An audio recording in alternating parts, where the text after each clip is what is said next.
Keir Starmer, the man who's poised to lead Britain into the next chapter of its political story, faced a moment of reckoning. And it came from none other than Piers Morgan, the master of cutting through political niceties with hard-hitting questions.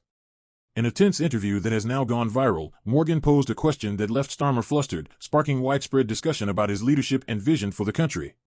The exchange began with Starmer confidently laying out his plans for the future, policies on the economy, healthcare, and education that sounded like the textbook vision of a Labour leader.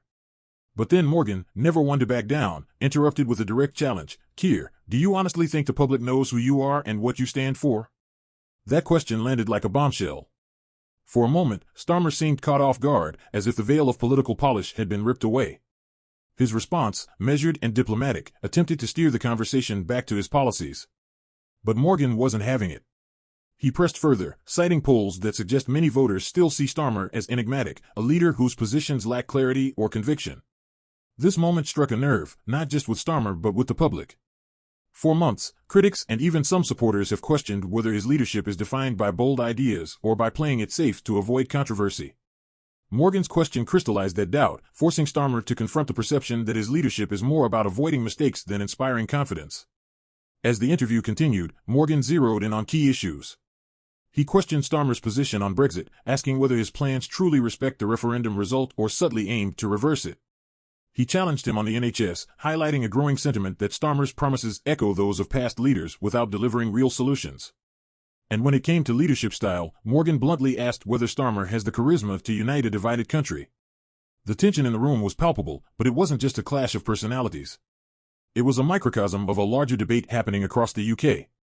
Is Keir Starmer the leader Britain needs right now, or is he too cautious to take the bold steps necessary for meaningful change? For his part, Starmer attempted to stay composed, reiterating his commitment to addressing inequality, rebuilding public services, and creating a fairer society. But Morgan's relentless questioning exposed the challenges he faces in connecting with voters on a deeper level. It's not enough to have policies on paper. What the public seems to crave is a leader who can inspire trust, passion, and a sense of purpose. The aftermath of this exchange has been explosive. Clips of the interview are dominating social media, with commentators split on whether Morgan's approach was fair or unnecessarily aggressive. Supporters of Starmer argue that Morgan's grilling overlooked the substance of his policies, focusing instead on optics. Critics, however, see this as proof that Starmer still has a long way to go in proving himself as a decisive and compelling leader. But beyond the back and forth, this moment raises a crucial question for voters: what kind of leadership does Britain need in these turbulent times? With challenges ranging from the cost of living crisis to healthcare and international relations, the country is looking for someone who can do more than manage the status quo. They want a leader who can inspire hope and take action. As the debate rages on, one thing is certain: Piers Morgan's question has forced Keir Starmer to confront the realities of public perception in a way that few interviews have managed. And for those watching, it's a reminder of the stakes in the next election. If this moment has left you thinking, debating, or even doubting, now is the time to join the conversation. What do you think about Keir Starmer's leadership and Piers Morgan's hard-hitting style? Share your thoughts, and don't forget to like, comment, and subscribe to stay on top of the stories shaping our world.